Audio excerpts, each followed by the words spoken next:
Hello, my name is Joe Barnes from Rosedale, Mississippi.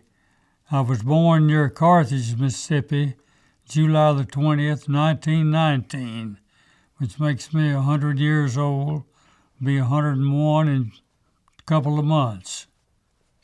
Do you feel like you're almost 101? Not really.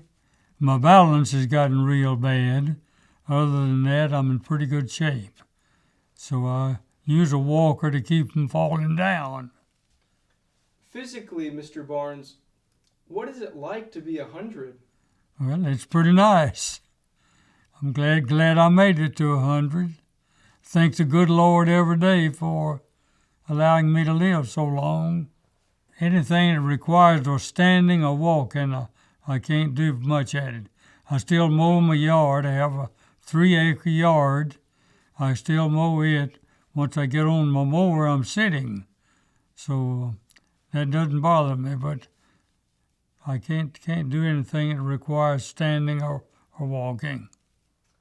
I stay pretty busy. My wife's not in too good a shape right now, so I try to help her all I can. But she's having difficulty walking also.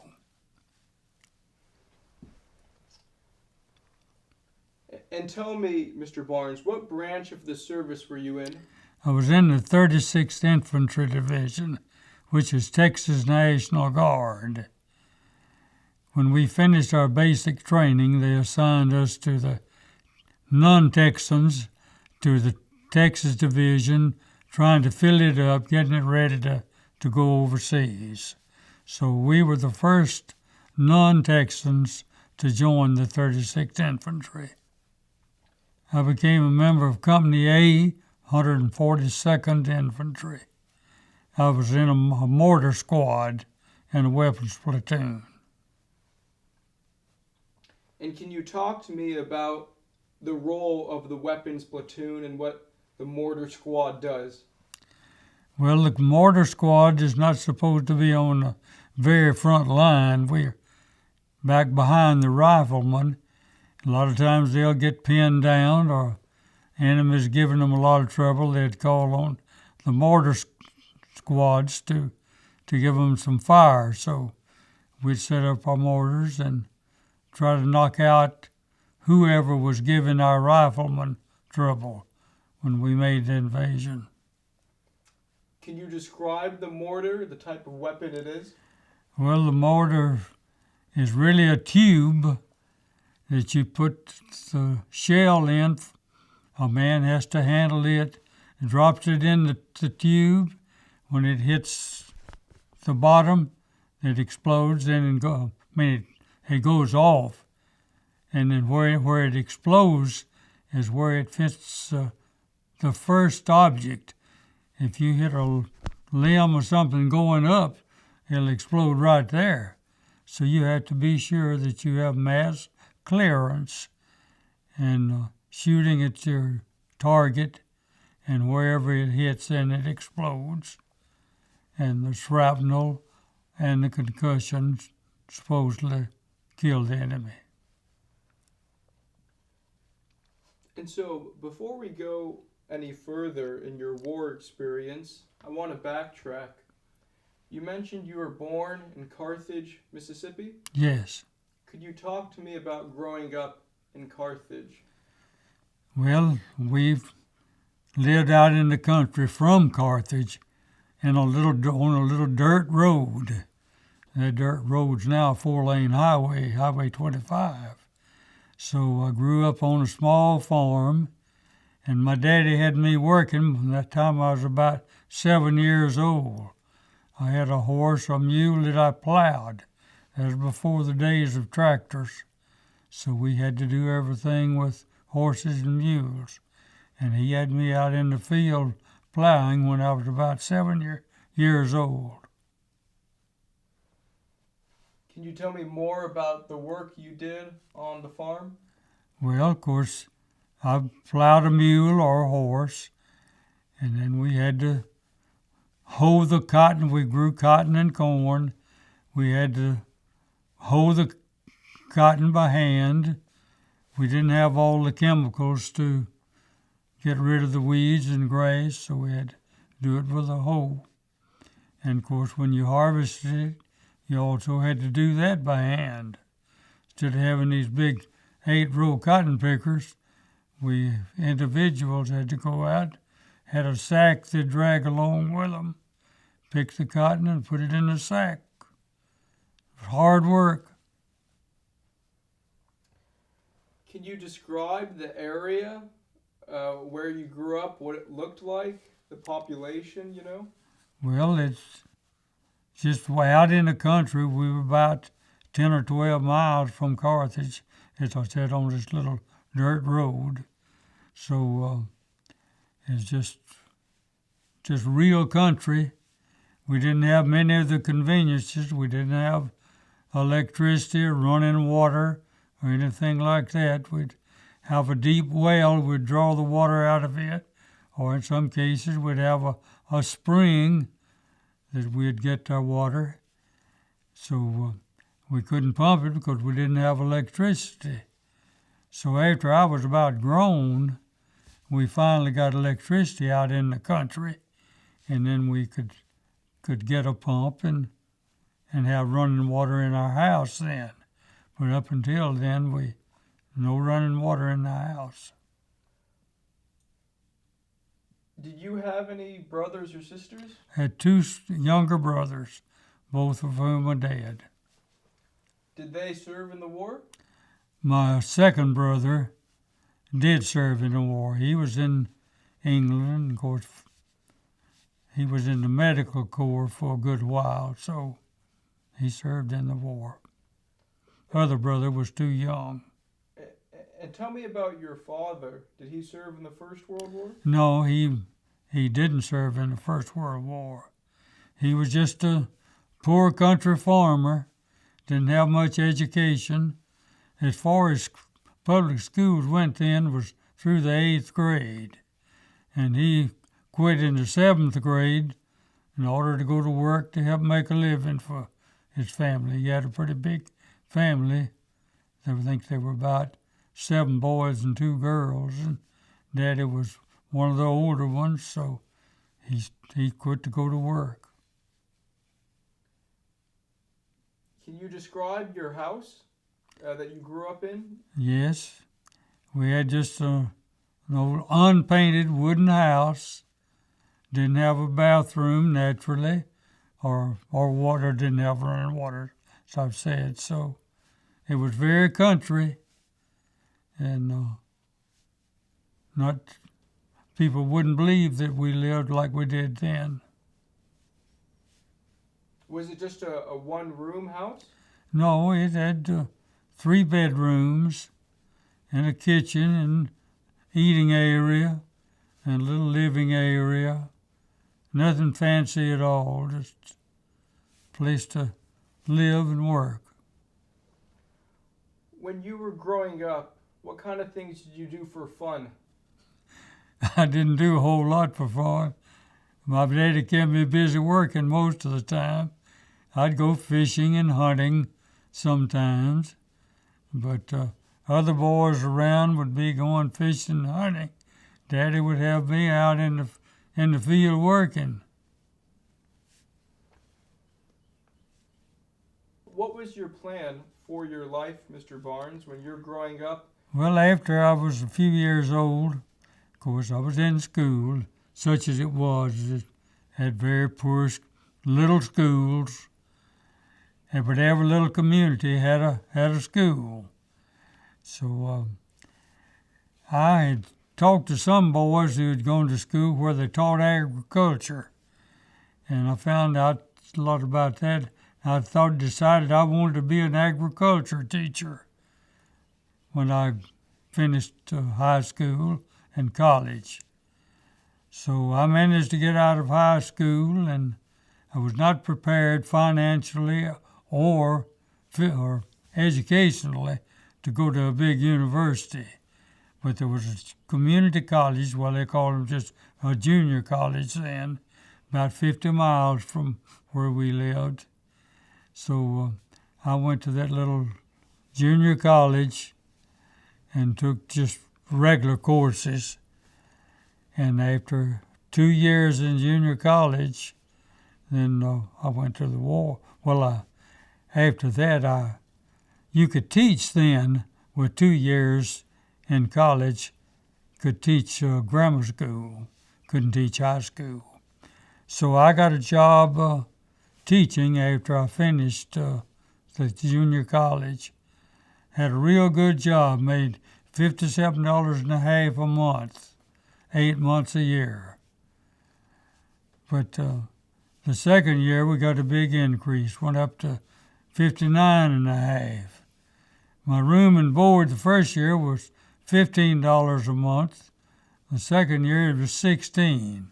So I had a net increase of $1 a month for 8 months, $8 a year increase in pay for as a teacher. And of course, after my second year, the war was getting ready to start.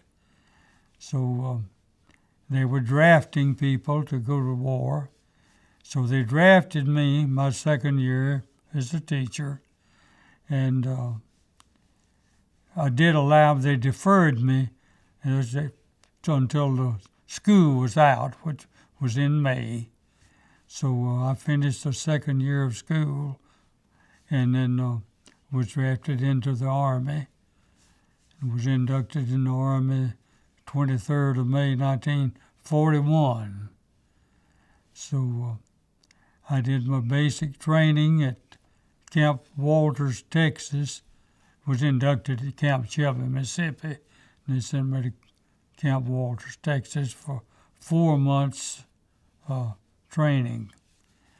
So my salary then was $21 a month, room and board and clothes, and it was rough. So training was pretty rough, but we had it for 4 months, and then when we finished the 4 months basic training, they sent us to the group that I was in, sent us to join the 36th Infantry Division, which is Texas National Guard.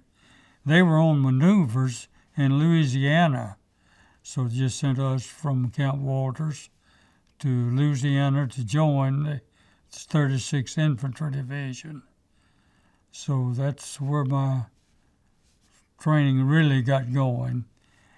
And I was assigned to a weapons platoon, small weapons. Our company had 3 rifle platoons and 1 weapons platoon. And the weapons platoon had 3 mortar squads and 2 machine gun squads.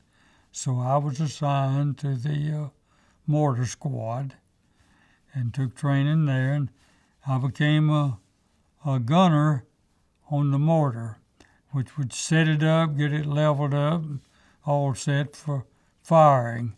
The assistant gunner then would drop the shell in the tube. When it went down and hit a firing pin, it went up and went where it was designated to go. So that was up to that point. So we trained on maneuvers there for a while, and then they sent us to Camp WWII, Texas, and which was the home of the company that I was assigned to. I was assigned to Company A, and Company A, most of the people in it were from the local town there. So there were several boys from Illinois that we were assigned to that company, trying to fill it up and get it ready to go overseas. So we went from Camp WWII, I believe, to Camp Landing in Florida, trained for until the 1st of May, 1941. No, 1943. I was inducted in 41. So we trained, and then they sent us to a place where we'd leave to go overseas. So on April the 1st, 1943, they loaded us on a big boat and took us to North Africa. And took a long time to go, about 14 days to go, because they did a lot of zigging and zagging to try to keep the submarines from being able to destroy the boat that we were on. So on about the 14th of May, we landed in Oran, Africa. And then we furthered our training in Oran, Africa. The war was about over in North Africa when we got there, so we didn't see any combat. So after training till September the 9th, 1943, they loaded us on boats going from North Africa to make the invasion of Italy. And we were on the boat, I guess, 3 or 4 days, on a big boat. And then the day before we were supposed to land in Italy, they called all of us together on the boat and said they had good news for us. Said Italy had just surrendered, so they didn't think there'd be much to the invasion. They didn't do any shelling, any bombing, or anything to kind of soften up the enemy a little bit. Just sent a bunch of riflemen in to take Italy. On September the 9th, we loaded on a big boat to take us from North Africa to Italy. And after 2 or 3 days, I guess, on the boat, the British were taking us in. So they unloaded us off of the big boat to landing craft. The landing craft hold 18 or 20 people. So the British were taking us in. And they took us to the wrong beach at the wrong time. So when we landed, it was still dark and the water was about waist deep, but they dumped us out in this waist deep water and we waded it to the shore. And when we got to the shore, we knew we had to move on, couldn't stay there. So we went across the sand dunes and over a little ridge there and started digging a foxhole to stay there and wait until our troops came behind us. So we did that, and we started drawing a little bit of fire. The Germans couldn't see us, but they could hear us. So we were afraid that they would find us and just wipe us out. So we almost made a fatal decision. We set up a little 60-millimeter mortar to see if we could knock out that machine gun nest. But before we got it set up, it was still dark, but we could see how to set the machine up. But the fire was coming out of a clump of bushes. And after a little bit, the bushes started moving off. So there was a German tank that was camouflaged with bushes. So as soon as we saw his German tank, I told the boy just to fold that little mortar up and just get in our foxhole and stay there as quietly as we can. Because we knew if they ever saw us, they could wipe us out. We had about 18 men trying to invade Italy. So we put the mortar back up and didn't try to do anything else and just stayed quiet. Seemed like an eternity. It probably wasn't over 10 or 15 minutes maybe. We were waiting for American troops to show up. And finally, American troops did show up. They weren't our outfit. They may have been our division, but not our regiment, certainly not our company. So we joined whoever the American troops were that were invading. So we just attached ourselves to them for, I guess, 7 or 8, 10 days. And then we had a little lull in battle. It was real rough. My company really had it worse probably than we did. But we almost got pushed back into the Mediterranean Sea because no preparation had been made for our landing. But after several days of fight and lost a lot of soldiers, well, we had a little lull in battle. We got a pretty good foothold there. So when we had a little lull, we started trying to find our outfit. So we'd ask anybody that we saw if they knew where the 142nd Infantry was. And somebody pointed us the direction that they were supposed to be. So we took our 18 or 20 men and started looking. So we finally found our company. And when we got to our company, the men there were surprised to see us. They thought we were all dead. As a matter of fact, somebody had reported to them that they saw Sergeant Barnes laying on the beach there dead. So they thought we all were. But we didn't lose a single man. So we stayed, of course, with our company, and then we started trying to take the mountains. The Germans were always on the mountain, and we were at the foot of the mountain trying to take it. So we'd try to take it. But before we moved on any further, we had a terrible task to do during this lull. We had so many men that were killed, the squads that were supposed to take care of the dead couldn't take care of them. So they took the fighting soldiers to police up the dead. Each of us had a mattress cover, which was our casket. So we'd find a dead soldier, and he'd have his bag there, and we'd try to get his body in the bag.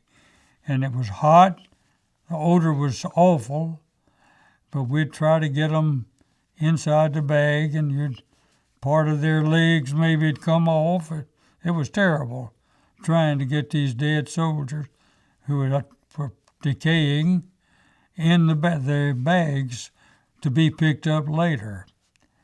So we did that for a while. Now, we were not picking up our own people. They were Americans, all right, but it wasn't our own company, because it'd be much more difficult to pick up your own dead than somebody you didn't know. But we did that for a while, and then we started moving on, trying to take the mountains.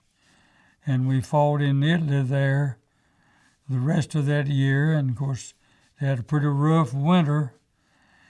And we'd take a mountain, and we had to just leave the troops up there to try to hold it and then go further.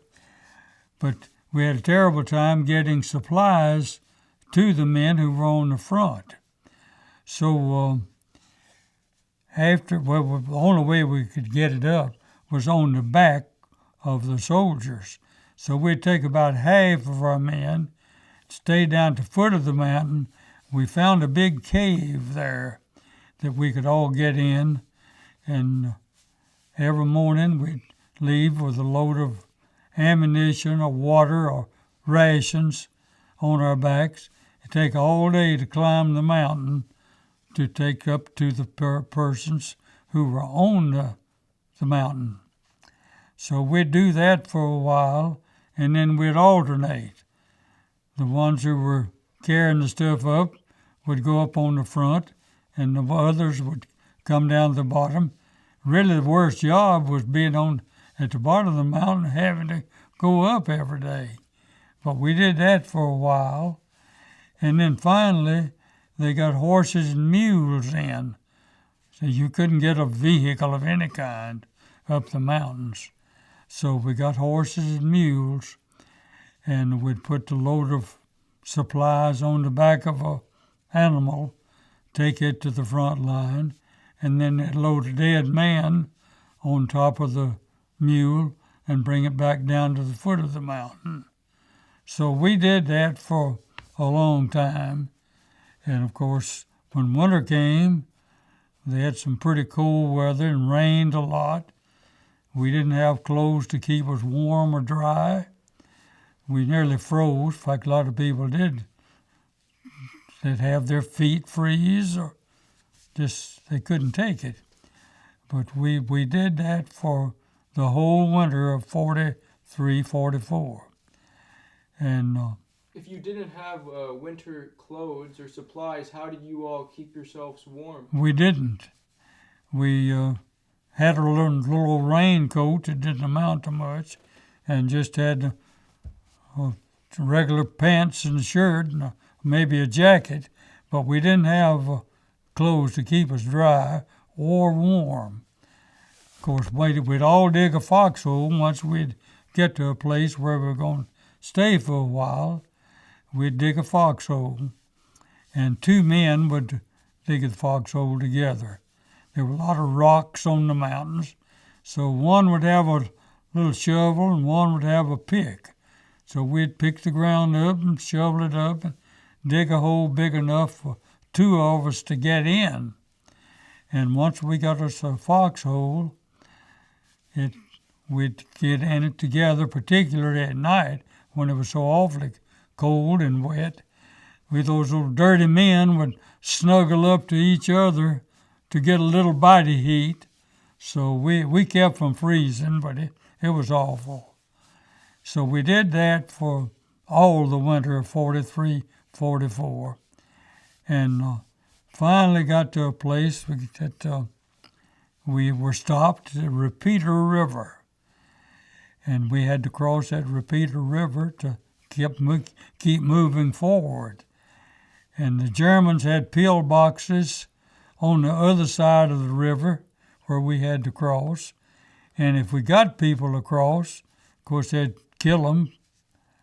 And one night, on one of the other regiments, I believe 143, I'm not sure, but one of the regiments tried to cross the Repeater River to get a foothold on the other side. And they were mowed down to kill maybe half of the men. They just couldn't get across. So then they assigned it to us, the 142nd Infantry, to see if we could get across the next night. So we had our full field packs all ready. We lay around till nearly midnight waiting for orders to go to our death. That's what it would be. There's no way we could have taken it. So we lay around till near midnight, and somebody came to their senses and called off then tried to cross the Repeater River.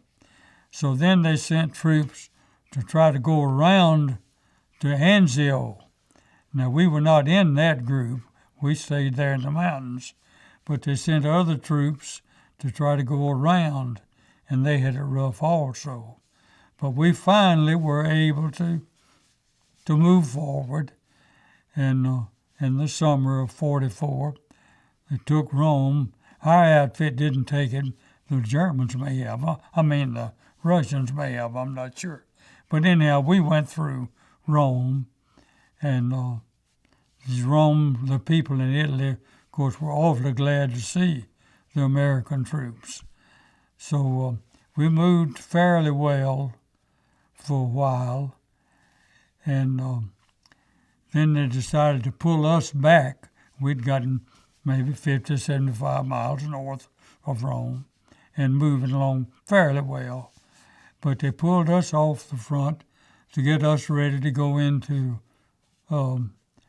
southern France. And while we were getting ready for the invasion of southern France, the company commander called me to come to his office. His office was a pup tent. Just none of us had buildings to be in. So I went to his pup tent, and he said, "Joe, I want to recommend that you receive a battlefield commission." And I thanked him, and I said, "Captain, I'd just rather stay right where I am." And he said, "Well, they had a plan called a rotation plan that sends troops home for maybe a couple of weeks and then go back. And those who had been in a lot of combat were the ones they were sending them." He said, "But you're not going home on rotation till I go." And I said, I just prefer to stay right where I am. And he said, well, if I didn't think I could keep you there, I wouldn't recommend you. So I said, well, I guess I have nothing to lose. So he recommended me for battlefield commission. I guess I'd shown some ability to lead troops in combat.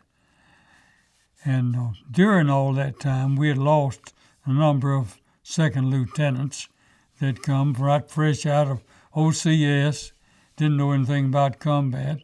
So I was platoon sergeant then, and I really ran the platoon because I'd been through it and the others hadn't. So I told him I'd go ahead, and if I could keep my same platoon, I'd go ahead and take it. One reason I didn't want to become an officer, you've got a caste system in the Army. Your officers and enlisted men, they don't fraternize, and enlisted men got the yes sir, no sir, and salute, and all that kind of stuff. And all of these men that were under me, they'd been my buddies. We were all enlisted men, and I was a sergeant over them, but they didn't have to do all that for me. And I said, I just don't want to have to separate myself from these men who are my buddies. But really in combat, that didn't make too much difference. They didn't have to yes sir and no sir and salute when you're up on the front line. So when we made the invasion of France, southern France, I went in as an officer.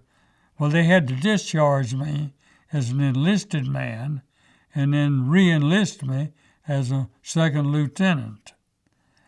So the one part that was different when we were going from Italy to southern France was they put us in the naval officers' quarters, had a good bed to sleep on, wide sheets, could go into mess hall, order what you wanted to eat, all that kind of stuff, which I wasn't used to.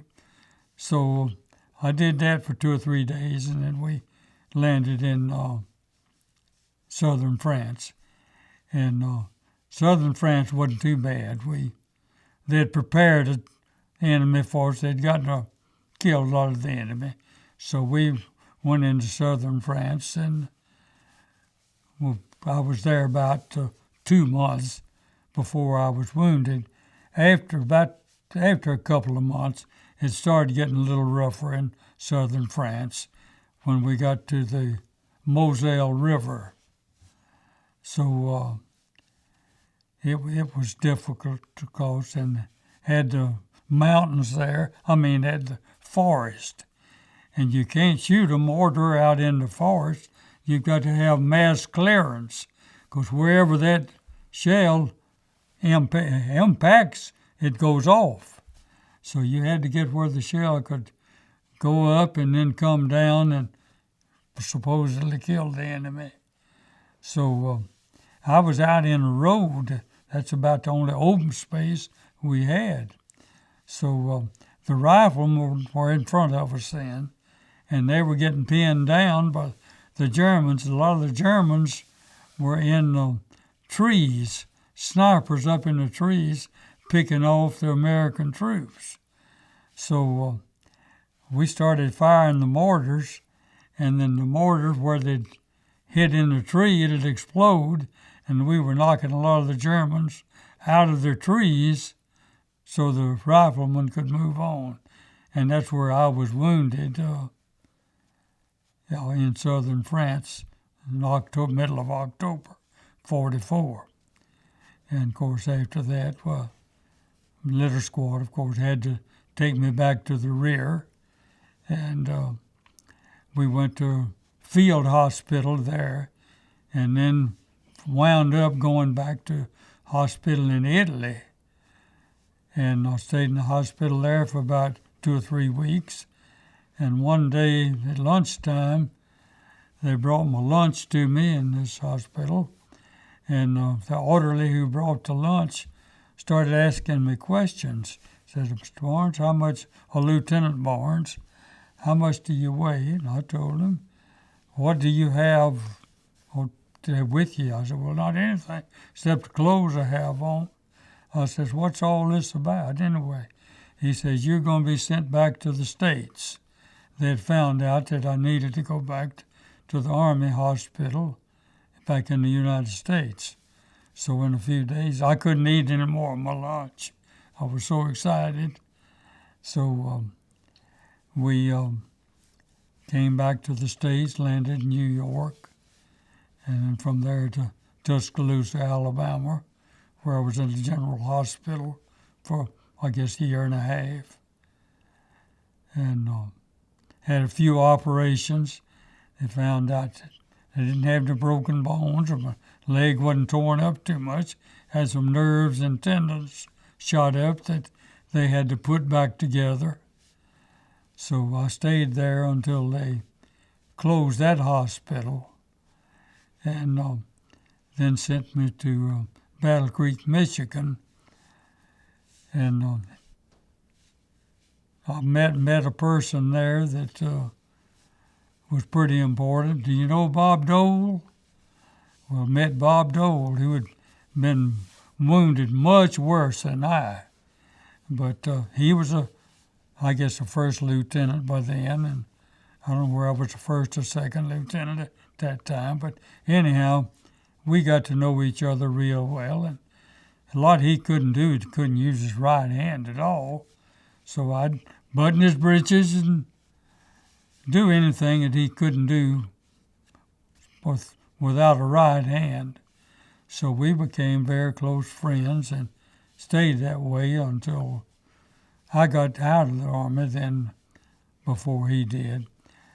But from Battle Creek, I was in for my last operation. I'd been there over 2.5 years, and they were off doing the last operation, and after that, I would be sent home.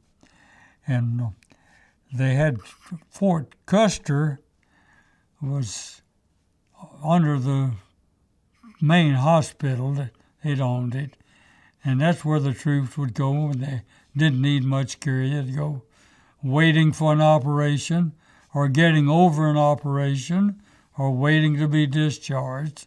But anyhow, I went back in for my last operation, and when I was being inducted, I met a real cute little nurse who enlisted me, who enrolled me in the hospital there. And it didn't take over 5 minutes probably, but I was kind of impressed with her. So she did that. And then a little while later, she came back with a pen and a notebook. She was going to write up my case history. So she wanted to know if she could ask me a few questions. So I guess she stayed there with me 25 or 30 minutes asking questions and finding out all she could about me. And I'd find out a little about her because I kind of liked her. So I'd ask her a few things too. So we enjoyed those few minutes together. And then before bedtime, she came back and gave me a shot of penicillin, which was routine for an operation, and then gave me a back rub. Gave me a real good back rub to make me sleep well and all. So by that time, I was getting where I kind of liked her. So we did that, and then I had my operation the next day, early in the morning, and came back to my room. And she had just come by maybe 5 minutes at a time and check on me. But we didn't have any time together like we had before. But did that for a few days, and then they were about ready to send me back. They put a cast on my right foot and leg, and I had to go back then out to Fort Custer to stay until everything was healed, and what I'd have the tendons had caused my toes to draw down like that, called hammer toes. So they broke. These were fused like that. So they had to break them to straighten them out, and then they'd put a steel pin in the end of the finger or the toe, back to where it joins the foot, and the big toe and the one next to it. So that steel pin would keep it straight. So I had to stay for a long time for that, but they sent me to Fort Custer. And the day that I went to Fort Custer, I was in a walking cast. I could walk on it. And but I called this nurse up and asked her for a date. I had a car up there. I just bought a new Oldsmobile. So even though I needed that right foot to drive, I could use my left foot and didn't have to do all the shifting like you did with the old standard shift. So I called her up and asked her for a date. So we went out, and I guess we went out to eat. I don't remember what we did. But we talked mostly about each other to get better acquainted. And she told me on this first date that she was not going to be there long. She had been overseas for 2.5 years as an Army nurse. It took care of a lot of the D-Day patients. And but the war was over there then, and she had gone back home and gotten out of the Army and worked for the VA for a while. She didn't like the VA. It was so different from the active Army hospital. So she re-enlisted to go back overseas. So she told me all of that, said, I won't be here, just waiting for all the paperwork to be done, and then I'll be going back overseas. This time I'll go to Germany for either 2 or 3 years, I don't remember. So I didn't like that because I enjoyed being with her. So we said, well, if you're not going to be here long, we better take advantage of every day we have. So we went out nearly every night for a couple of hours together. We just enjoyed being together. And then after about, I guess that went on about 5 weeks, I guess. We'd go out about every night. She'd take off one night a week to do her hair. Other than that, we'd go out, enjoy being together, eat out or go to a movie or just be together. So after about 5 weeks, she got the word that her orders had all gone through and they were ready to send her home. They'd send them home for about a week to take care of any business they had or whatever. So she said, I'll be going home tomorrow for about a week. And that upset me, of course. But we went ahead and went out that night. And I says, is there any way in the world that you can get out of going overseas again? She thought for a minute and said, well, the only way I know that I could get out, if I got married, then I could ask for and get a discharge from the Army. Otherwise, I'll have to go. Well, we hadn't known each other but about 6 weeks. So I hated all too bad to see her leave, but I thought that was awfully quick for getting married. So I thought about it a little while, but I just couldn't see marrying that quick. So I didn't ask her to marry me. So we went out that night and went home, of course, kissed her good night. And then I met her the next day. She was going to leave to go from Battle Creek to Peoria, where her folks lived, to stay a few days and then go back and go overseas. So she went, I took her out to eat. We went to a little Chinese restaurant where we had eaten our first meal together. But we didn't enjoy this meal. We were both so upset about her leaving until we ate it, but we didn't enjoy it. So I took her on then to the train station where she would catch the train, and we said, well, if we're still both single when your tour of duty is over, well, maybe we can get together and pick up where we left off, which we thought was highly unlikely, but that's where we left it. So big hug and a kiss, and saw her off on the train. And I watched that train as long as I could see it. And that's when it really hit me.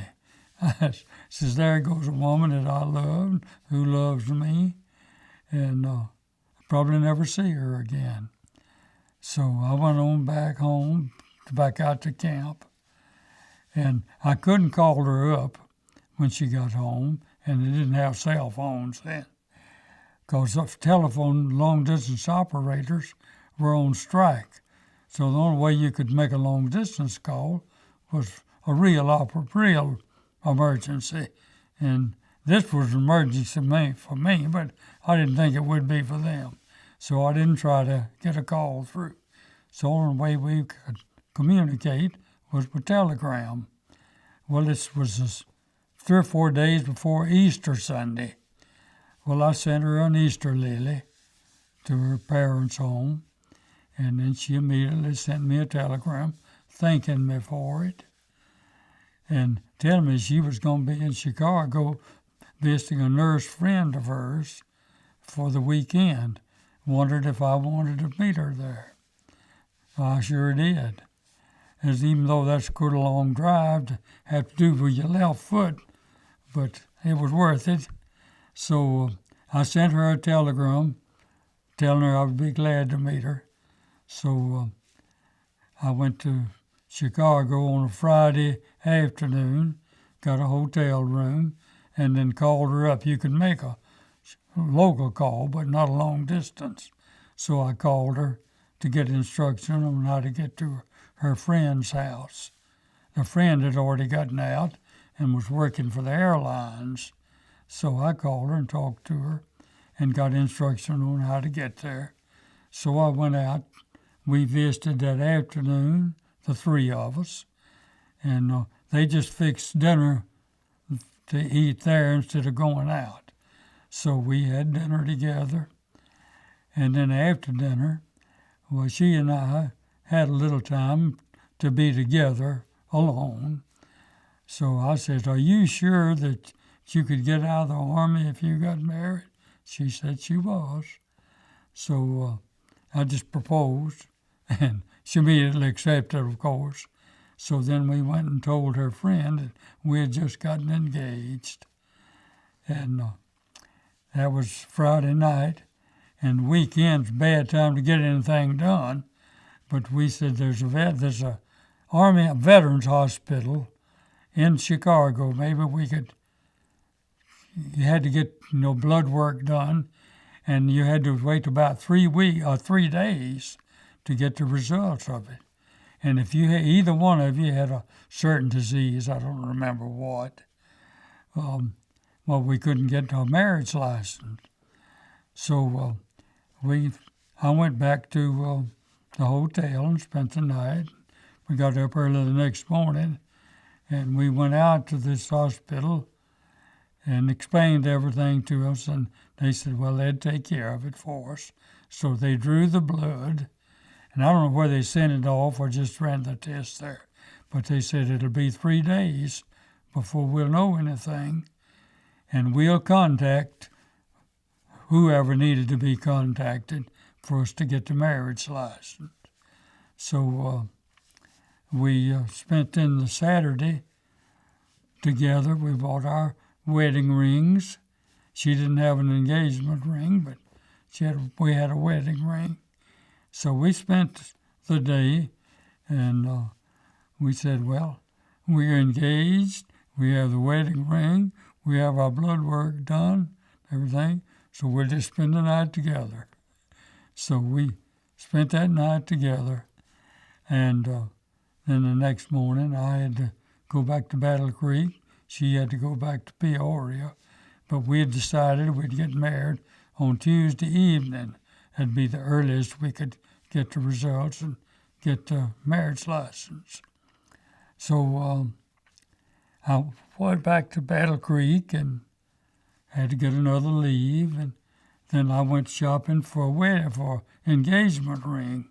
So I bought an engagement ring for her. And then the next day, on Monday, I drove to Peoria. No, on Tuesday. We did all that on Monday. And on Tuesday, I left, and I went to pick up the ring. They couldn't mount it, the diamond on the ring that day, but said, we'll have it first thing tomorrow morning. Well, that was okay. I wasn't leaving until Tuesday anyway. So I went to pick it up Tuesday, and the man who did it was not there, and neither was the ring. And they explained to me that he lived a few miles out of town, and he'd had car trouble, and he was having to get his car worked on, but he would be in a little later. So I sat there and waited for him to come in with a ring, and I got it, headed to Peoria then, and I was afraid I wasn't going to be able. I had to call and tell her what had happened. Couldn't call, had sent a telegram, tell her what had happened, and ask her if maybe she and her dad could get the marriage license. Well, they contacted the people, and they said, well, they'd stay open a little late if I was late. So I got there in time to meet her parents, and then we got in the car and went and got our marriage license, came back to their house. In the meantime, my platoon sergeant lived in Peoria, and I had told Dottie that who my platoon sergeant was and had his telephone number. I said, you call him and tell him I want him to be my best man. So he and his wife were there at her folks' house, and this nurse that she had spent the weekend with was there. So we got back with the paper that we had to have, your marriage license. We went ahead and got married then, because her daddy was a Methodist preacher, so we didn't have to get up and round up a preacher. So he married us that evening, and then we had dinner at their house. And then I'd gotten reservations in a hotel in Chicago. So we had to drive then from Peoria to Chicago to spend the night. And then we came on back. We stayed a couple of nights because she didn't have much time left on her leave. So we spent a couple of nights there, and we had to come back to Battle Creek, and she went and applied for a discharge, and they told her, well, it'll take a while for it to go through, but said, we'll let you work here until it goes through. So she went back to work at Battle Creek, and I had to wait around to get the cast off and everything. So that was about 2 months. We'd gotten an apartment where we stayed, and after she got her discharge, and I got discharged from the hospital, then I got discharged from the Army, and she did. So we came back to Mississippi, and I'm going to stay with my family until I could get back in school. So this was in July. So we stayed with my folks in July, and hot summer, and folks didn't have air conditioner in the house then, so it's pretty rough just to be in July and no air conditioning, but we made it, and had a terrible time getting a place to stay. Got enlisted at Mississippi State, okay, but they ran out of apartments. So we finally found a one-bedroom apartment. So we ate and slept in the same bedroom and had to share a kitchen and a bath with a few other people, but we got through it one semester. And then after that, second semester, we got a 2-bedroom apartment, so we were okay then. And I was in that apartment a year, and I graduated, and we started. Well, I did my student teaching at Pontotoc, so I got a job teaching veterans at Pontotoc. So we just moved to Pontotoc for the student teaching, and then I got a job as a veterans teacher at Kosciuszko, and I'd already gotten a job as an ag teacher at Salis. So we moved back, and I didn't ever go to Salis. A friend of mine that I had taught under before the Army came by and asked me to come teach agriculture for him at Kilmichael. So we moved to Kilmichael. In the meantime, we'd had 2 little girls. One of them had been born in November before I graduated in January, and then the other one 2.5 years later. So taught ag for several years in Kilmichael, and then they asked me to be principal. Well, I really didn't want the principal's job, but I decided to take it because I didn't know who my principal might be. The one that hired me had gone to another school. So I went back to the board then and told them I would take the job if they wanted me to, because I didn't know who I'd get as my boss. So I was principal for a year there, and then got out of the school business, worked for a Purina dealer. I managed a livestock and poultry farm for them a couple of years, and the people from State Department, the Vocational Division, kept up with me, wanted me to get back to teaching ag. So they came to me and said that there was a school that just built a new agriculture set up for, but had an older man teaching and didn't have any interest in, just the board weren't interested in agriculture. So they about ready to have to close a place that had just opened. But the State Department told them to let them help them, and they'd try to get somebody to try to build the department up. So they contacted me, and I decided to go over and have an interview with the superintendent, and wound up going to Kilmichael then, Rosedale. So then I taught there for several years, and then they asked me to become superintendent. So then I was superintendent for 14 years, all through integration, and we maintained a good school. I was able to get good principals and had some good teachers. There were a couple of years that I couldn't get good teachers. Nobody could. But after that, we had built up a reputation of having a good school. And so I was superintendent then until I retired 14 years later. What was your wife's name? Dorothy Kern. And what was it about her that made her different than I don't know just what it was, but it's something. I'd already made up my mind that I didn't want to get married until I got out of service, and at least got back in college and prospects of a job. Maybe I'd wait till I got a job. But something about her that attracted me. So I changed that plan. And then just to go back to the war, we're gonna go back over a lot of the stuff that you've talked about, but you've done a great job with an overview of your life. I'll give you the full story on how I was wounded.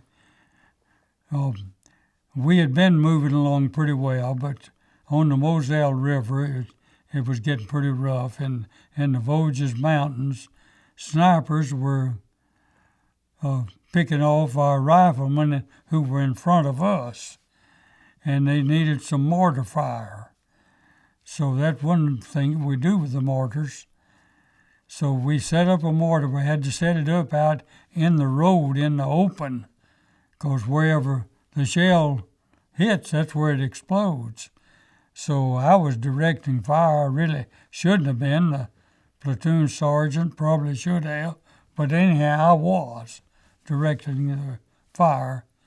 And the snipers, I guess, saw me, and they were probably shooting at the gunner, the assistant gunner. But I was standing there by them, and they hit me in the leg. And it didn't tear up the legs. I said it just shot up some nerves and tendons, but rendered me where I couldn't keep going. So that was about all there was to when I got wounded. Where exactly were you hit in the leg? In the right leg, just above the ankle. And what did it feel like, when a bullet, hit you in the leg? I don't remember what it felt like. It probably just shocked me a little, but I don't remember how bad it was. But they just sent me back to a field hospital, and they soon saw they couldn't take care of it, then sent me back to overseas, back to the country. Could you actually see from your position the snipers? No, we just knew about where the riflemen who were calling for mortar fire kind of told us where they were. So we set up the mortars. We were getting wherever it hit the tree, it exploded there. And they were knocking some of the Germans out of the trees where the mortar shell would explode when it hit the trees. You could see that? No, we couldn't see it. But we were told, I wasn't told. I was told by other people later on that that's what was happening. So your mortars were working then? They were working, yes. That's great. Mr. Barnes, before you joined the military, what do you remember about the world events at the time? Did you know about what Hitler was doing in Germany or what the Japanese were doing in China? Yes, we did. We knew that we were going to war because everything pointed in that direction. And I remember what I was doing the day that Pearl Harbor was attacked. I was working KP. I was a private then. And I've already said, I believe, that a lot of the people in the company that I was in lived in that town or that area. So they'd get leaves and go home on weekends. Those of us from out of state, of course, couldn't. So we caught all the card duty and KP duty, stuff like that. And I was working KP when I heard that Pearl Harbor was attacked. And we weren't too surprised. But what was that like, and how did you actually hear about the attack? Well, I don't remember whether we heard it while we were in the kitchen working, or I heard it during the time we were working KP, but I don't remember just how. We pretty well knew the 36 would be in an invasion somewhere.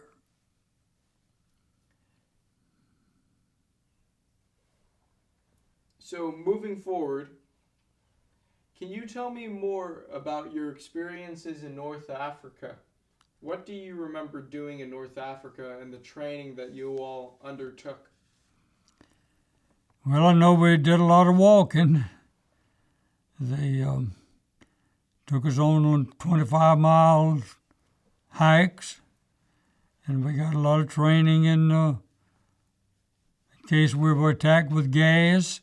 We'd go through information on what to do in case of an attack on gas. And they were just trying to get us ready for and a lot of hand-to-hand combat.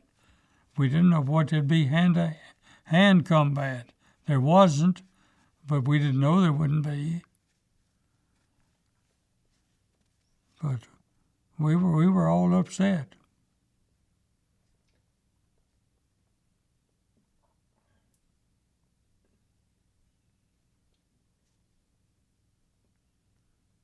I'm just trying to think.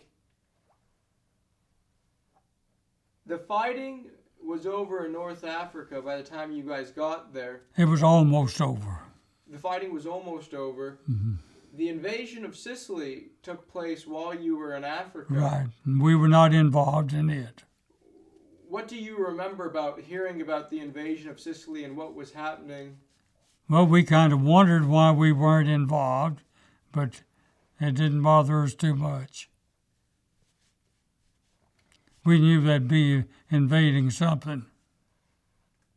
And tell me about the actual invasion of Salerno. Can you tell me about your attitude and the attitude of the men you were with before you got into combat? But, you know, once you knew you were headed to Italy to be under enemy fire, what was that like? Well, it was a terrible feeling, but we knew there was nothing we could do about it, so we were just determined to do the best we could. So it was a terrible feeling to know that you were going to be in combat shortly. Did you have any chance to talk with any veterans of any other outfit who had been in action? No. Before you got into combat? No, I didn't. Before you got into combat, what did you think combat would be like? Well, I didn't really know what it would be like. Knew it was going to be tough, dangerous. We didn't know that we'd be enduring the weather like we had to endure in Italy. Just being out there, if we weren't fighting, it'd been terrible just to be out there in the weather like we were, wet and cold all the time. And a lot of men, their feet would freeze. My ears almost froze one time, but they didn't. I managed to keep my feet dry by keeping an extra pair of socks in my helmet. When I'd have a chance, I'd change socks. I'd wring the ones out, head on, and put on a pair that had gotten warm and dry in my helmet. And that kept my feet in pretty good shape. But a lot of the men would shoot themselves to try to get out of combat. We had men that shoot themselves in the foot or something. It wasn't going to kill them, but it put them out of combat for a while.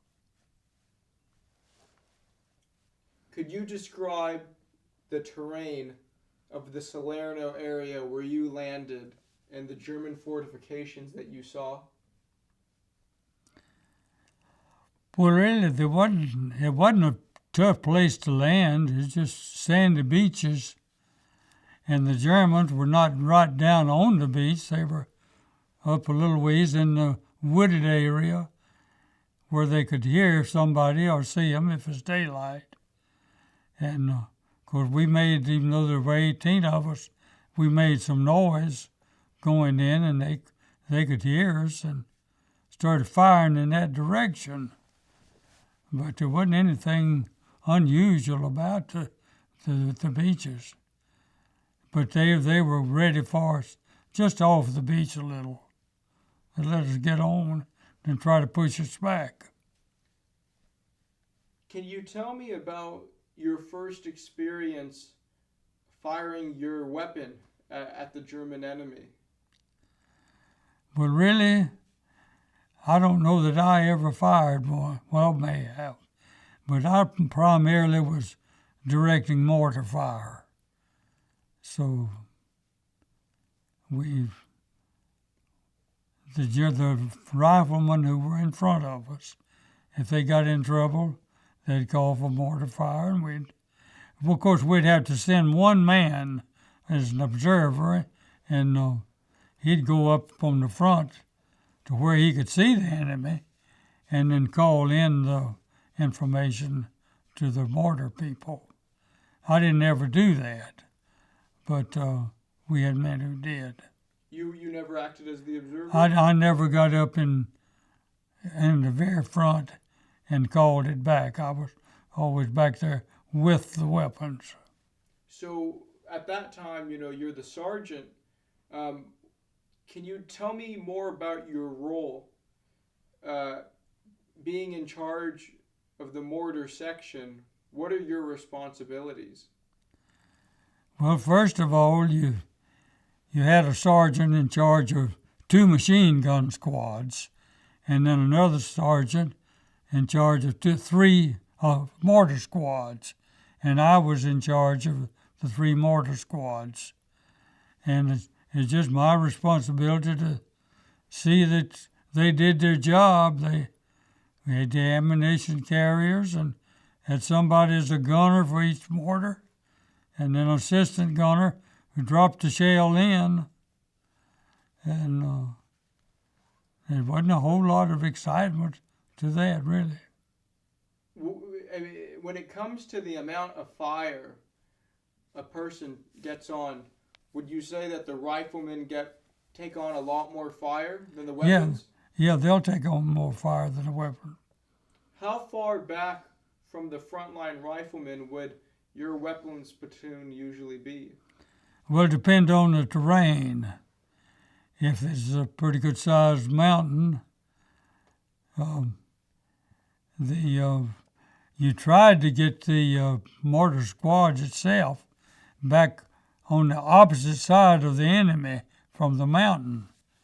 And then the man who was observing and giving orders was up on the top where he could see what was going on.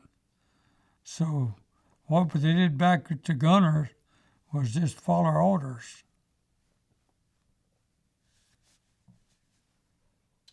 And tell me, sir, when you mentioned you were never the observer, but that there were times that you directed the fire. Oh, yeah, I was observer. In that time, we were real close behind the rifleman, and it's on level ground. Where was this? This was in the Vosges Mountains on the Moselle River. Oh, are you talking about the time you were wounded? Oh, not when I was wounded. Yeah, when I was wounded.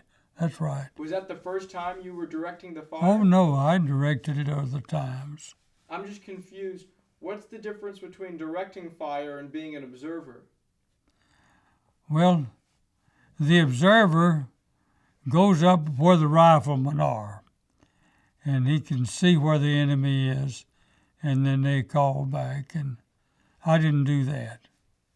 So they were in more danger, really, than I was. But I was back there with the guns. How would the observers get the information back to you? Had to do it with telephone line. Didn't have it like we do now. You had to have in each section, machine gun or mortar, you'd have to have somebody to carry the wire and string it out and then talk over it. Would the wires ever get cut? Oh, yeah. What would you do then? Well, you'd have to replace it. So, going back to the responsibilities of the mortar, sir, can you tell me about the different types of shells that the mortar can fire? Well, there's 2 different kinds of mortar. There's just 60 millimeter mortars, which is the light ones, which we had. And then there's another platoon that's nothing but heavy mortars. They're 81 millimeter. They're the same design, but they're just much bigger, longer, more powerful. But the function's the same. The big one, of course, can do more damage than the little one. But the little one goes right along with the rifle one. And then the others, there's a weapons platoon. Every D would be a weapons platoon. The heavy mortars, and the light machine guns, of course, were air-cooled. The heavier machine guns were water-cooled. So what were they? They were water-cooled, so they could run for a long time without getting too hot. The others would get too hot after a while. Well, any time that we'd have to use the mortar, we'd usually were able to go ahead and take the land that we were trying to take. And you'd just see spots where you had fired, and as a result of dead men, for one thing, and just you could tell that you had done some damage. Kill people, destroy property. You guys would see the casualties of the enemy. Did it bother any of the men, or it didn't make a difference to the men? Well, I don't believe it did.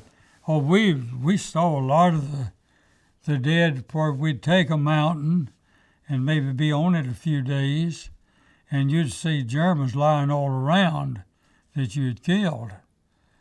And water was a terrible item to try to keep, so that some of them would have their helmets, have water in their helmets. We were tempted to drink some of that water, put pills in it and drink it, but we didn't. But we saw the damage that we had done. They were laying 5 feet from me, maybe for days at a time. So it's a bad feeling. You can say it could have been me. Well, the one who did the firing didn't see the enemy. Yeah. The observer up there, of course. Of course, there's a lot of guessing in that. You have to guess the distance, and then the right or left, whatever. And what we call a bracket system, you'd be sure you'd go far enough, and you go too far, then you'd shorten the distance a good little bit to get on this side, and then you'd direct one to hit right in the middle there. So you could kind of get to the enemy like that. It's hard just to send a shell up there and know it's going to hit where it's supposed to. You don't usually do that. You get within the vicinity, and then where you need to raise or lower your range.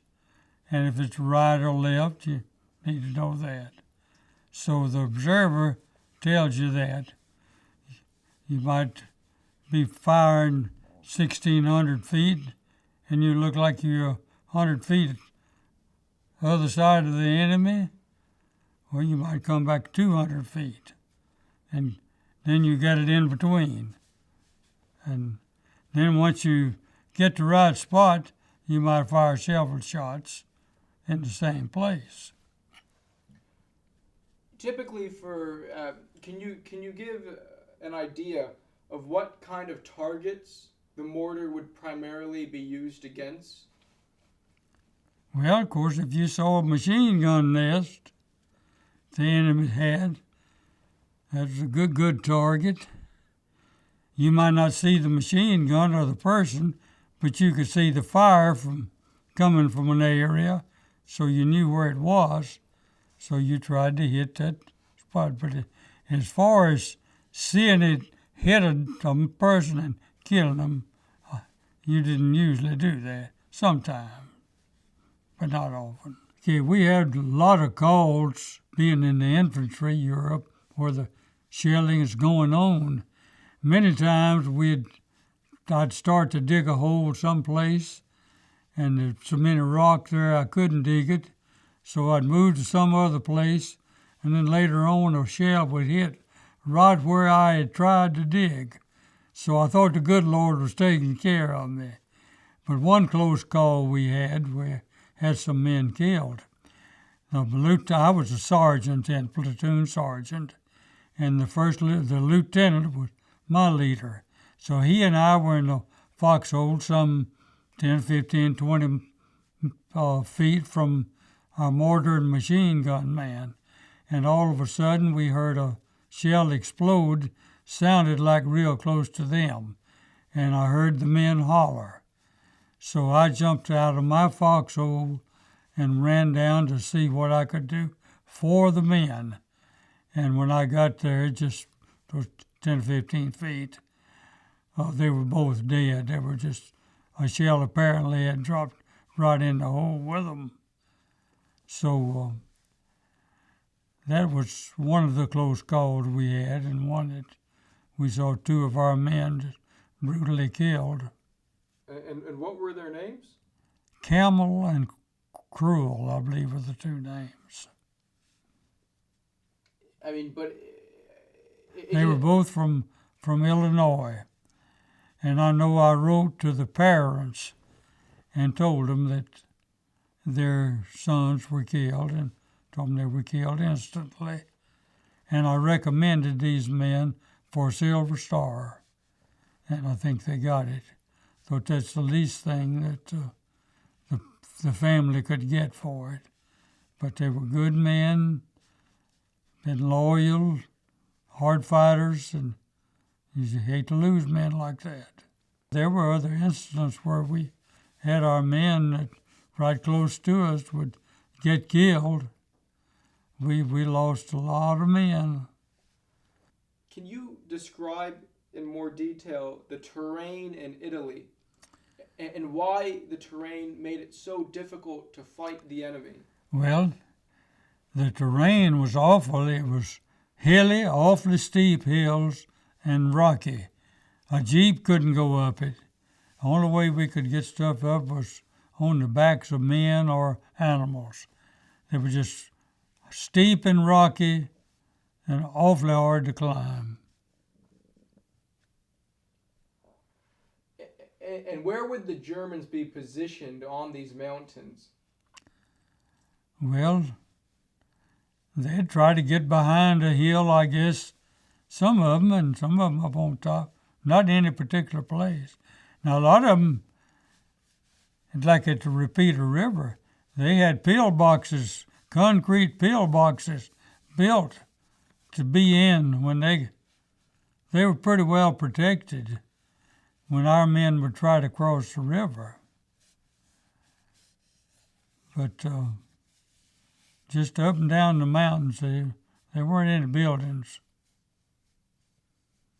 If you could get behind a rock, it'd give you a little protection.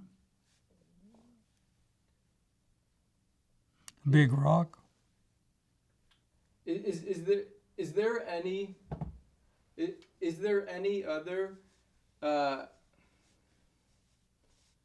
now, I guess what I was trying to get at is, on top of the mountains, the Germans would they be in caves, or would they have pillboxes built? What did the German fortifications look like on top of the mountains? Well, they were just concrete boxes like to get in. Especially along a river that you had to cross, or some places you had to come through there. Well, they had these thick concrete pillboxes. They could be in them and mow the Americans down as they crossed over. Just because you got across the river didn't mean you had it made, because you were out where they could get you then. And could you please tell me, sir, when you were in combat, did you have any experiences against the German Luftwaffe? Were you ever strafed, or did you ever see the German planes? Oh, yeah, we'd have them go over and try to shoot us, just flying over. Not too often, but sometimes. They did a lot of bombing. What were you saying? the Germans did a lot of bombing, and of course you were close to where a lot of the bombs would hit, but none of them ever close enough to get me. Do you remember who your company commander was? Well, yeah, Marcus was the one who recommended me for battlefield commission. Was he a good leader? He was a good leader. He was a regular army man, and he was a good leader. What do you remember about your experiences with German mines? I really didn't have any. You don't remember seeing any go off? Oh, we saw them, but I didn't ever see one go off. Can you talk to me about, how do you navigate in Italy, this rocky terrain, knowing that there could be mines? I mean, that's very scary. You just walk and hope you don't step on one. There's no way you can avoid it. And we did a lot of walking at night, and certainly you couldn't see them at night. But they'd have them camouflage where you wouldn't see them. So I didn't ever step on one. Thanks, good Lord. Did you have any other experiences against German tanks besides the one at Salerno? Were there any other times you saw? That's the closest contact I had with one. But do you just remember seeing others? Oh, you'd see them, but they're not close enough that you were in too much danger.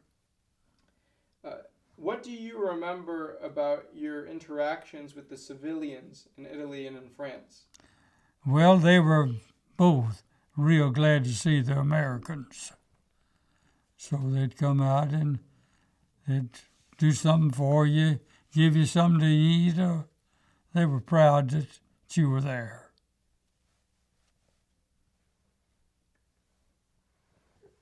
Once you made the landing at Salerno, you talked about being separated from the rest of your company, Mm-hmm. the rest of your regiment, and it took several days before you were reunited.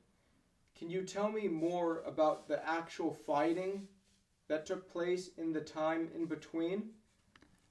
Well, the Germans were just there ready for us. They were just killing a lot of the Americans, and we didn't have anything much to fight them with. We didn't have heavy artillery and no planes or anything. So pretty soon after we got in such terrible condition, they got artillery in there and got ships with guns on them and had some planes too. So, but they just didn't prepare for going in. You mentioned that in that time frame, the Germans almost pushed you back to the sea. Mm-hmm. I mean, is there any personal experience of yours that really sticks out in that time? I mean, did you just see waves of Germans rushing? Not really. So where were you guys in that time frame? What were you doing with the mortar, the 18 men that you were with? What were you doing? We were just following along behind the company that we had attached ourselves to. Mm-hmm. And some days you might not do anything except walk. But I don't remember anything particularly that happened. My company may have had it worse than the WWII that joined the other company. With the Germans, when they would shell your position, would they bombard it, or would it just be a sporadic shell? Oh, sometimes they'd bombard it. Sometimes sporadic. Did you ever have any experiences with air bursts when the shells would burst in the air? Not really. What about tree bursts? No, I don't recall any. May have had some tree bursts.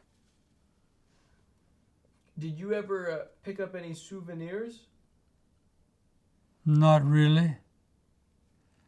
I picked up a American .45 pistol that just laying out there. Somebody had got killed. It's laying there, but I had to leave it laying too.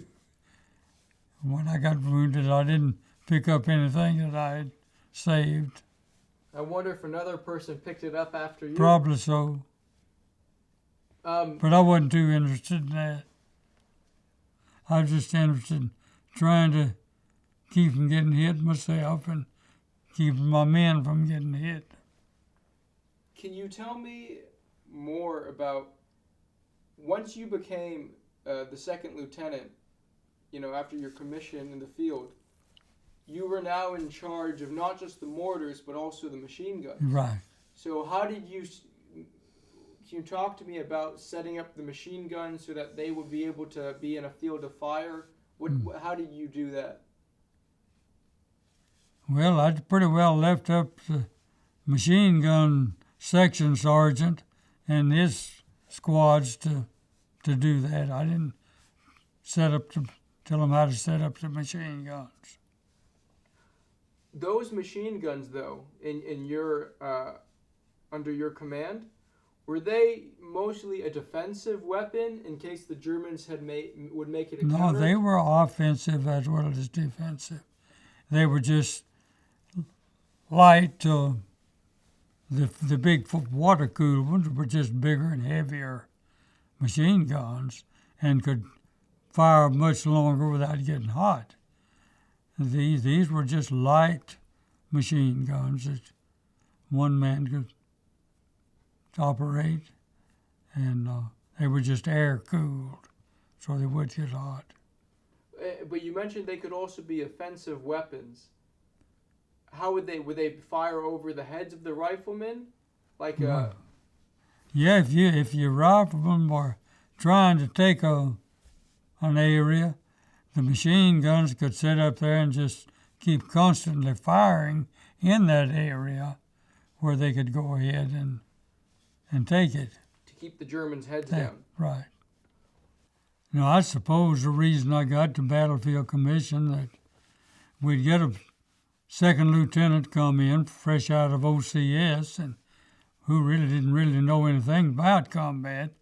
So I, as platoon sergeant, really handled the platoon. So I suppose the company commander decided he'd rather have an experienced person who hadn't been to OCS than one that had been and no experience. And the men had confidence in me. What do you remember about some of the second lieutenants who you interacted with when you were still platoon sergeant? What were their attitudes? Well, there were some of them that thought they knew everything, but most of them realized that they didn't know a whole lot about what we were doing, so they depended on me to kind of lead the way. Sir, can you tell me, what do you remember about your school days? Well, I remember the school that I attended was very, very small country school. There were only 3 people who graduated when I did, 2 girls and me. So I was the smartest boy in my class, the only one. What happened to everyone else? They just dropped out for one reason or another. So we didn't get a very good education there. Well, because of your experience as a superintendent and dealing in education, can you describe what were you actually taught when you went to that school growing up? Compared to the things that you would teach students, what were you taught and how? Well, it took 16 units to graduate. So we had four units in math, 4 in English, 4 in social studies, and 4 in science. And that's what you took if you wanted to graduate. And there were 6 who made it to be seniors in my class. And during the year, 3 of them dropped out for one reason or another. But the 3 of us, 2 girls and myself, were the only ones who graduated. What motivated you to keep going? Your dad didn't make it past 7th grade. What was it about? Well, I was just determined I was going to try to get an education, and I wanted to be an agriculture teacher. So I managed to finish high school and go to a junior college. I couldn't have made it at a big university. You went to basic training before Pearl Harbor. You were one of the first men to be drafted. Well, among the first. What do you remember about those 4 months of basic training? How did they whip you into shape? Well, I remember it's rough. We put in long hours. They taught us a lot of things and did an awful lot of walking, trying to build up our bodies. And don't remember really too much about it, but it was 4 months of it. Most of the men in my outfit probably were not college people. So when I got to Battlefield Commission, there was one other one other platoon, section, technical sergeant that got it when I did. We were among the first to get to Battlefield Commission. The first in my company, I know, and probably the first in the battalion. How is the ceremony? I mean, how did they make you from a sergeant to a second lieutenant? There wasn't any ceremony. They just simply discharged me as a tech sergeant and then re-enlisted me as a second lieutenant. What was the pay increase? I don't remember. Wasn't a whole lot of difference. But probably, I don't know how much difference it was, but I wasn't wanting to be changed from a tech sergeant to a second lieutenant, but I'd been acting second lieutenant acted platoon leader for a lot of the time that we'd been in combat. So the company commander wanted somebody who had some experience, and he wanted to recommend me. As someone who saw hell, in the war, what can we do for the young generations? What can we do to make them understand how horrible war is and how to appreciate what they have without making them go through a war? Well, I think that it can be a lot of it can be taught in school. I've been called on several occasions to go to schools and talk to them about my war experience and depression, a lot of the things that I went through.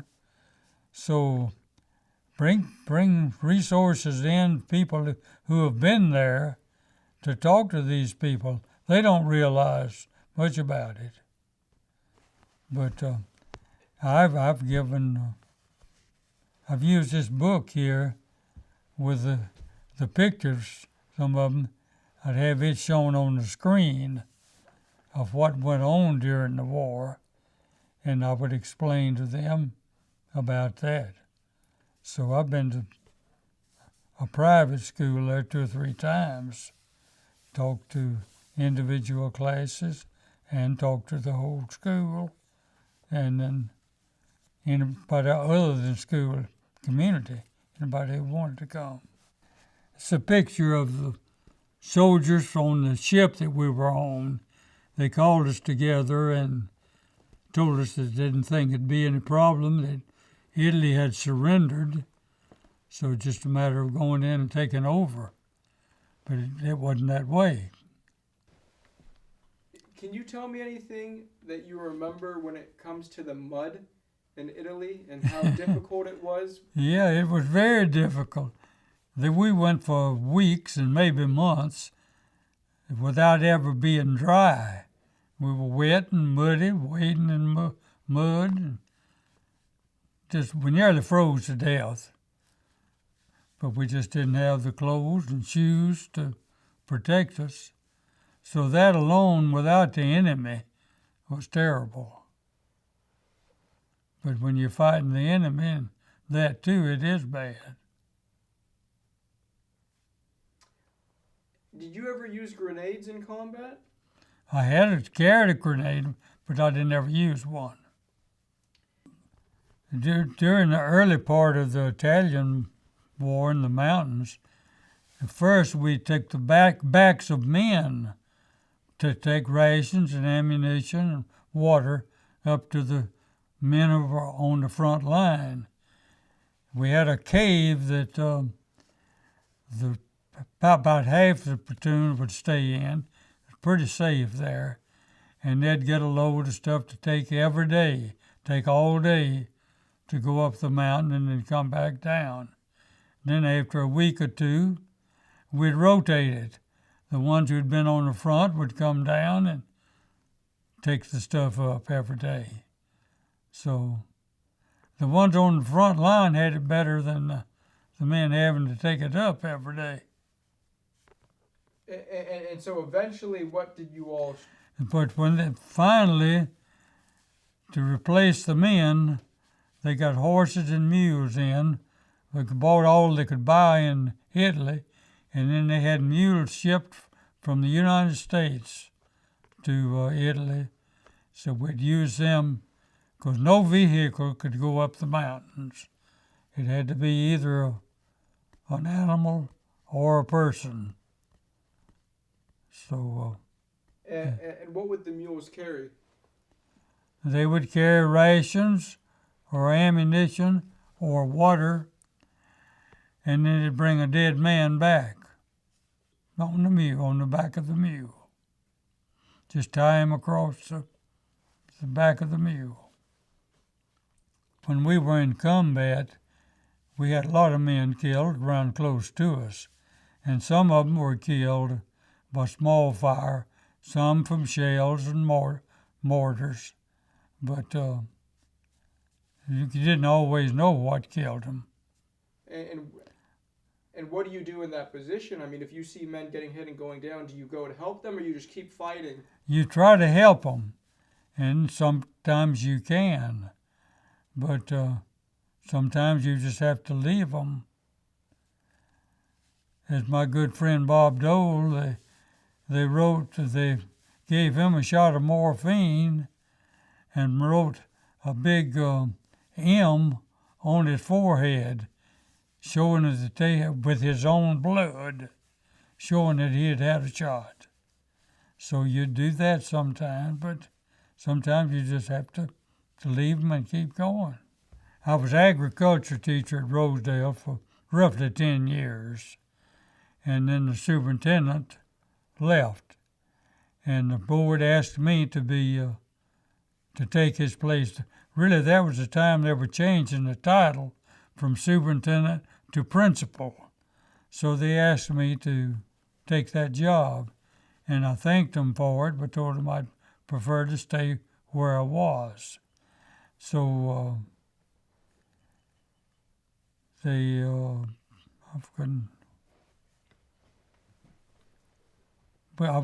finally decided to take it. I turned it down at first, and then it was getting so late, and I didn't know who they'd get as principal. So I went back to them and told them that I would take the job if they wanted me to. And I didn't have any college work in school administration, so I had to go back to school for the last 5 or 6 weeks of that summer to take a couple of administrative courses and then do it on a permit. So I was principal that 1 year, and then I got out of the school business for a while, for 3 years, and worked for a Purina company. But the people that knew me in the vocational agriculture department on the state level kept in contact with me and wanted me to get back in ag teaching, and told me that they wanted somebody to come into Rosedale. They just built a new facility there, but they didn't have interest in agriculture, not enough. and they asked the State Department to help them find a teacher. So they came and talked to me, and I came over and talked to the superintendent and decided to take the job. They were down to 13 people taking agriculture that last year.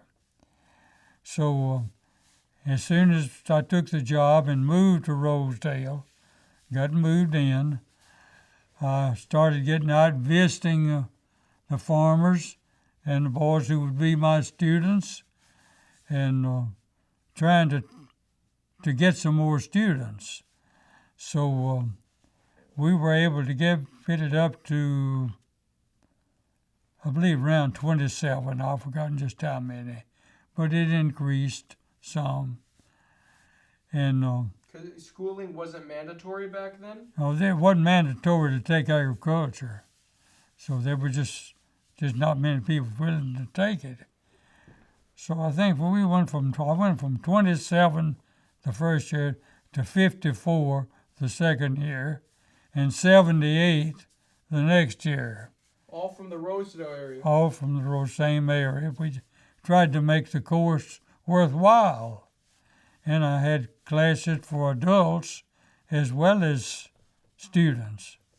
So we went from, I think, 27, 54, no, there's 13,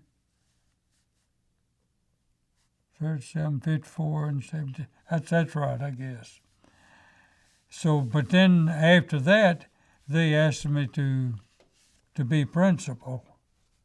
And I took the job as principal for a couple of years, and then became superintendent at Rosedale. Superintendent 14 years. That was the beginning of integration.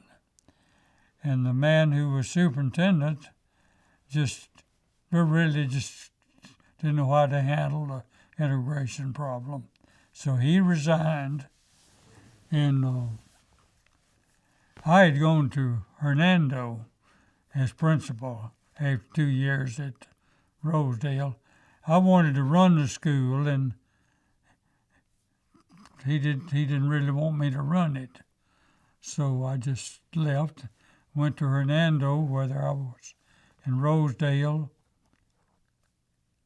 Went from Rosedale to Hernando, and I was principal of the 1 through 12 in Hernando, and it was doing fine. We had a lot needed to be done. We did a lot, but then while I was at Hernando that 1 year, in probably January, February, March, maybe, the chairman of the board at Rosedale called me up and wanted me to come back as superintendent. And I told him I had already signed a contract, and I was happy there. But they insisted that I come back and bring my wife back. She had worked in the superintendent's office before. Wanted her to come back too as in charge of the office. So we wound up moving back to Rosedale as superintendent, and she was in the office, and that was the beginning of integration. We had just token integration up until that time. And about a couple of years after we got back, they said we had the total integration. So we totally integrated, but we didn't have any real problems. We treated everybody right. We did what the law told us to do, and we had a good school after we integrated. I did have difficulty getting teachers the first year or two. Why? Because they didn't want to teach? A lot of them went to private schools as teachers. During the integration? Yeah, during the integration. So after 2 or 3 years, we had a good enough school that Delta State, we worked closely with Delta State, and they got where they were sending student teachers out to our school, and they knew we had a good school, and we had more teachers than we could use after that. So we stayed on for the 14 years. And some of our buildings were in bad shape. We were able to build 3 classroom buildings, 2 cafeterias, and I'd always, after they came out with these VOTEC centers, I'd always wanted to be the VOTEC teacher.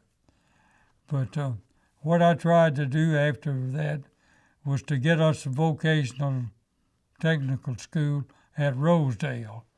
So I worked long and hard for that for a couple of years and was able to also get permission to build a vocational technical center. And I got a lot of state money to do it. So the board named the vocational center the Joe Barnes Vocational Technical Center in my honor, which I was highly honored for that. But we had a good year for the 14 years till I retired. Had a good year, good school for a while after that, but it's kind of going bad now. You grew up during segregation. Oh, yeah. I mean, you grew up actually, and it was only hardly more than 50 years before that slavery was still existed. Mm-hmm. So what do you remember about growing up in segregation in Mississippi? I mean, I knew you were in the country, so that's different. But you must have noticed some stuff. I really knew that the blacks were not being treated right. They didn't have the same school facilities and teachers or anything else that we did. And I could see why that they wanted something better. And I didn't try to keep them from coming. When they indicated they wanted to come, why? No, I'm not talking about your superintendent. I'm talking about when you were growing up. When I was growing up. What was that like, segregation? Well, we didn't know anything else. We didn't think much about it. But I mean, you were a kid. I was a kid, and how did the adults at the time explain segregation? They didn't try to explain it. The blacks were not treated right, and I made the statement many times in front of blacks and whites that they had not been treated right, and I thought they ought to be treated right.